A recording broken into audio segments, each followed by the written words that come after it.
Morning mga ka-Rocky Royce. Yan. Dito lang po ang shop ng Rocky Royce kung galing tayong Maynila.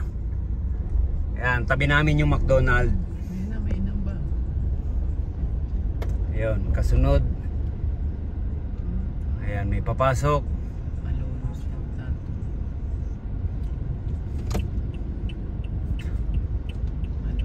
Ayan, ito po yung unang stoplight mga ka-Rocky Royce. Ayan, dito po banda sa kaliwa, industrial. Ayun. Marami na po. Police. Puno na tayo. Yun.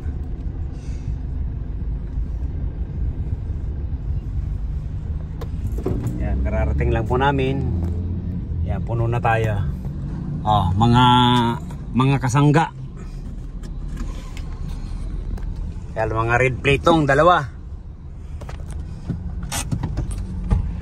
Ayan sir, dito na natin ikakabit. Yan, nilagyan na natin ng bracket. Ayan, i-install na lang natin itong pinaka evaporator assembly.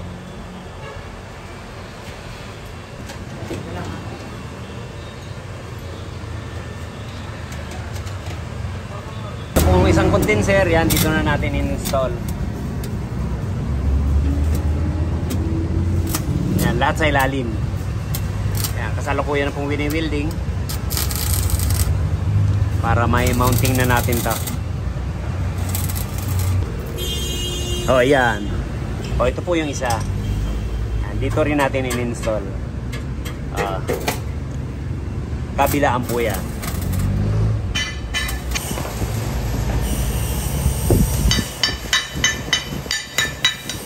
Yan, ito po yung bracket na ikakabit natin dito sa truck. Dali mo na. Ayan, ayan. Medyo kapos po kasi kaya dinudugtungan natin.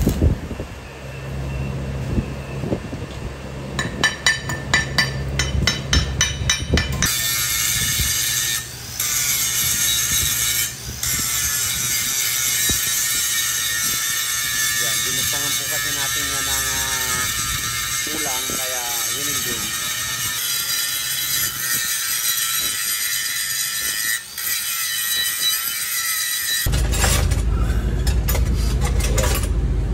Sinukat natin yung bracket.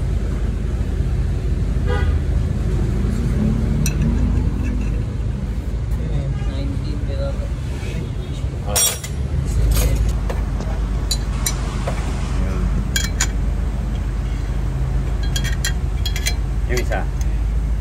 Sinukat ko lang. Ayan, babawasan po natin to.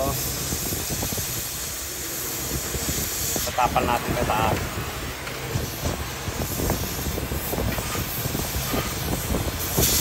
Ay, wala na rin silbi yan. Yan. Yan. Ayan, inispat po natin yung bracket. Ito na. Para yun yung cooling sa ilalim. Hindi na mapagaling sa likod din natin. Silipin ko sa taas. Ayan, ito po yung kinabit natin na adjust. Ay, puta. Ayan. Hindi, lagyan na lang natin ang ano yan dito. Lagyan natin ang brace. Bibris ko pa sa taas. Ayan. Lagyan natin ng brace para matibay. Ayan, wala po tayong ibang.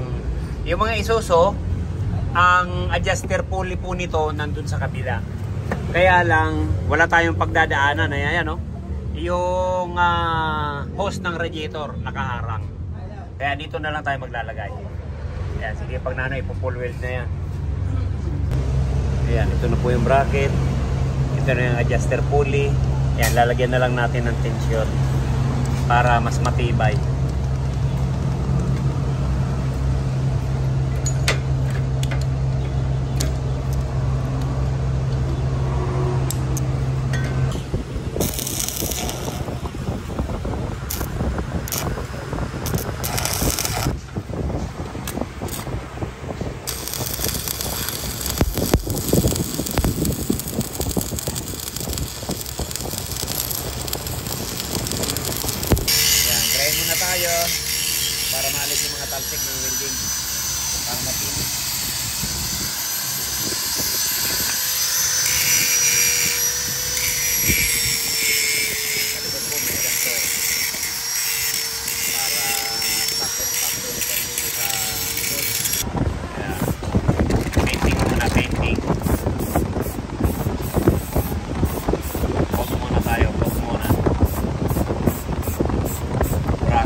po yung yan, ito na po yung bracket. Yan, kinabit na natin. Yan, lalagyan na rin natin yung compressor. Ayan, 4 na nilagay natin na tornilyo. Dalawa sa baba, dalawa sa taas. Ito yung pinag-pattern natin kasi walang adjuster pulley, self adjuster. Yan, sige, pakabit natin doon sa truck. Mamaya anak, ano lang naman, dali na lang doon yung bawas na. Ayan, sige, check muna natin doon. Padala natin doon sa kabila. Yan, doon sa kabilang truck kasi dito may truck na kaming tanggap. Yung isang truck nandun sa kabila. Mapupuno kami rito. Yan, natapos na yung dalawa, sakyan. Okay. Ito na lang, kay Kapitan. Atras, Mel! Takbo! Yan, atras! Atras!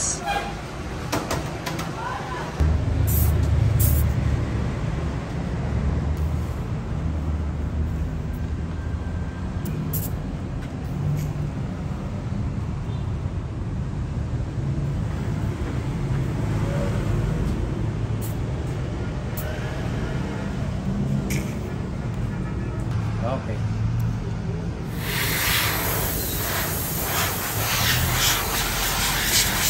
Yan.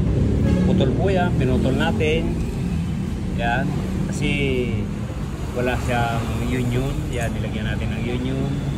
5.8 5.16. Ayan to.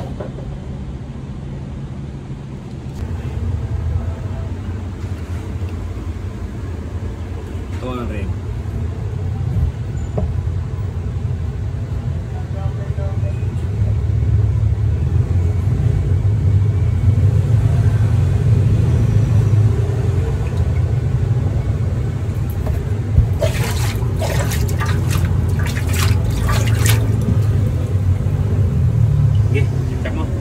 Yan na po, binutasan na natin. Yan po yung daanan ng hangin.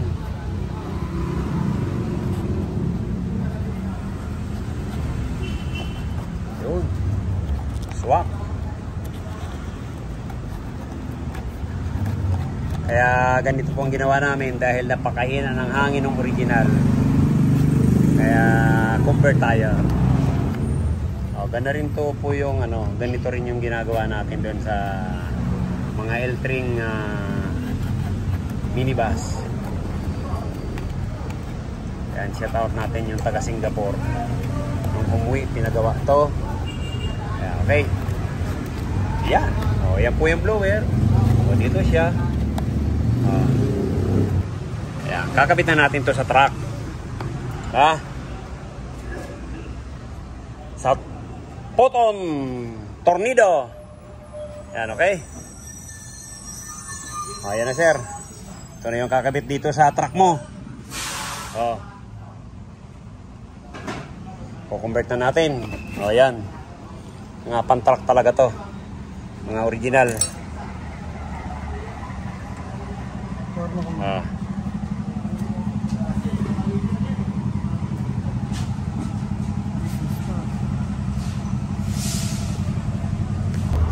Ayan, okay na po yung compressor ni Poton. Poton Tornado. Ayan. Naglagay tayo ng bracket, nilagyan ng compressor. Ayan, dito tayo naglagay ng adjuster pulley. Ayan, okay na. Linya na lang. Ayan, ito na po yung kinabit natin na Yokohama dito sa truck. Pala yung condenser.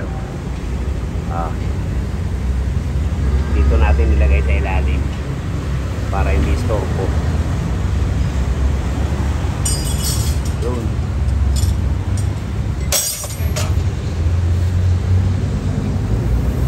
Ayan, nandiyan na yung filter.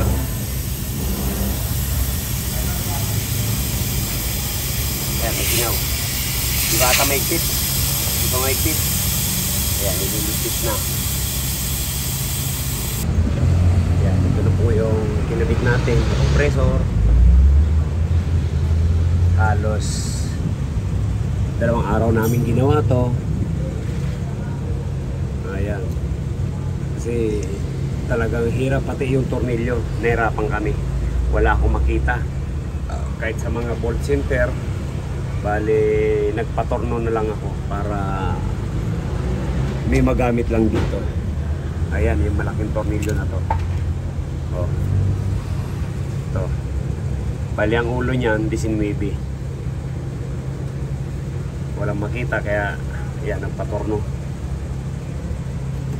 Yan, dito na lang pala nagway. Kasi mayroon din dito sa unahan yan. Oh, yan. Kaya ito rin yung B. Yan.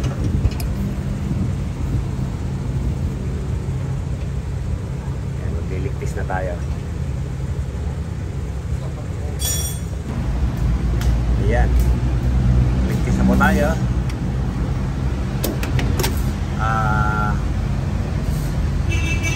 Sirba natin to hanggang bukas. Ayan.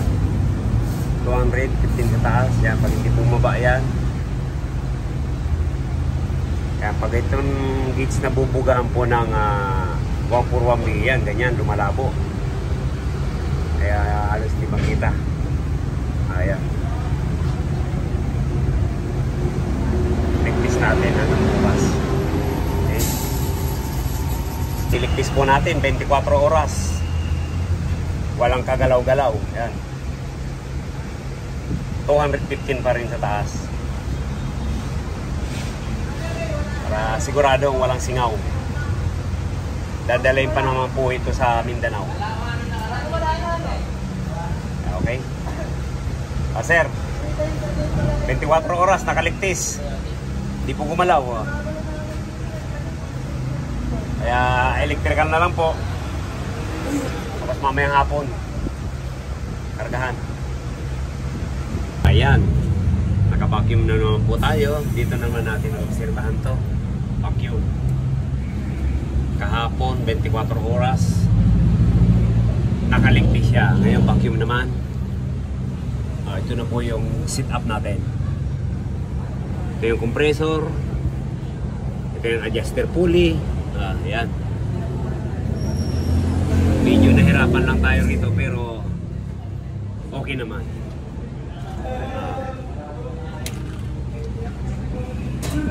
Start na natin. Kinalo mo kami dito.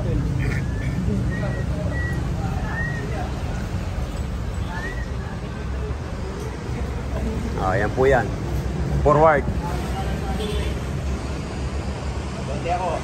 Lalagyan ng itlog.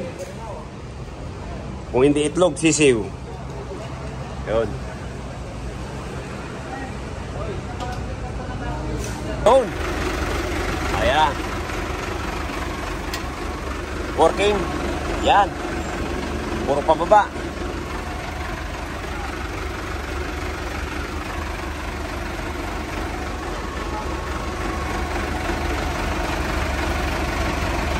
Ay, lagyan natin ng ano to. Hindi ka na flexible. Yung kulay itim. Ayan, ito po yung final natin na karga. 40. 190.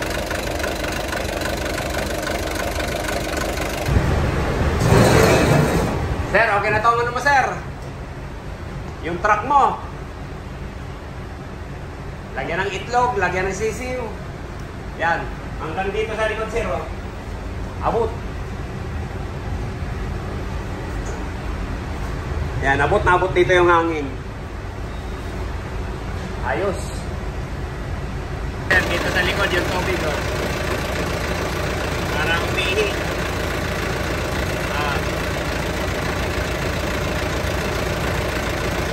Tampo natin ng lamig. Itong puton. Tornilyo.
dito.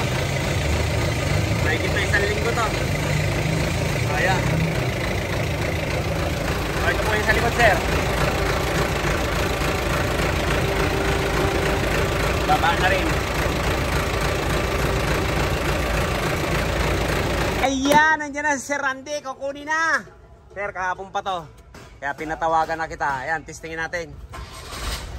Testing ko na yan. Kukuhanin na ni Sir Randy. Isang araw pa ako pinabantayan mo ko. Kapag ako hindi pumunta. Dahil sabi kasi ni Bossing, baka Friday pa daw. Hindi, pinaras ko na kahapon. Pinapos na kahapon. Oo. Kasi sabi raw, baka pwede namang mano na. Di, sige, tirahin na natin yan. Isang naandar. Makikita na natin yung lamig niyan sa likuran. Ayan.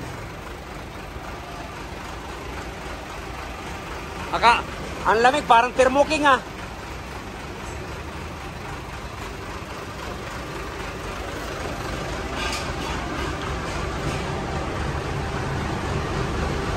Kaya pag-abot yung upuan.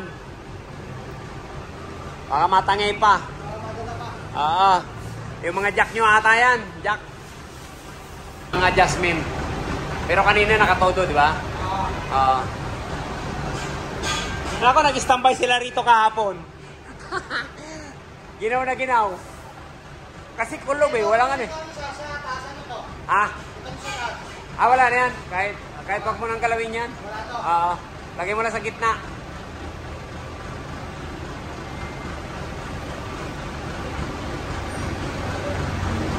Ano? Hindi. Sabi ko, ayan, pag nasubukan yan, saka medyo ano ang manok. Talagang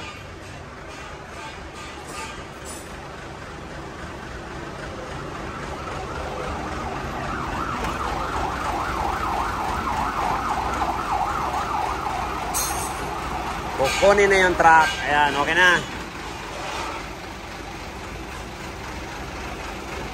Hindi pa ito na-complete. Hindi pa na-complete. Wala. Ay, ibig sabihin. Kukuhanin nyo na yan. Saan dadalhin nyo yan? Cagayan de Oro. Cagayan de Oro. Medyo malayo-layo ang biyahe mo. Ilang araw yun? Ilang araw? 3 araw tsaka 2 gabi. Diretso. May kapalitan ka? Wala. Kaya. Kaya ba? Kaya? Ay, pagka antok. Bakit tabi? Bakit? Sa gasolinahan lang eh. Medyo para makapahinga. Pag talagang inantok, tulog. Ayan. Sabi ko nga, yan, dadalhin sa Mindanao po ito. Inerko namin. Anong sasakyan nyo dyan? Itlog, tsaka sisiw. Sisiw. Dito naman dadalhin sa Luzon. Papuntang Luzon. Ayun. Bukid nun. Yun. Yan, para masubukan yan. Ang dating ginagamit nyo, puro blower lang. Blower. Ngayon pa lang gagamitan ng aircon. Ayun. Pero mas ginawa ang manok dyan. Kasi halata mo yung pagod na pagod sila eh. Grabe ang ano nila. Oo. Pero pag dito parang makikita mo parang ano siya, hindi pagod at saka hindi ka anong gutom. Oo. Yan sana. Pumatok para marami pang sumunod. Ayun.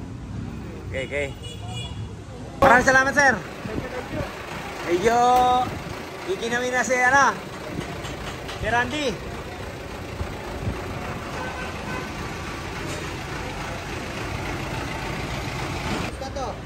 Saan sir makakarating, sir? Cagayan de Oro. Ayan, Cagayan de Oro. CDO pala, ayan. Baka sakali sa susunod may gagaya pa dito. Dadayo. Okay, sir. Ingat. Salamat. Maraming salamat. Yan. Uwi na sa Cagayan de Oro. From CDO.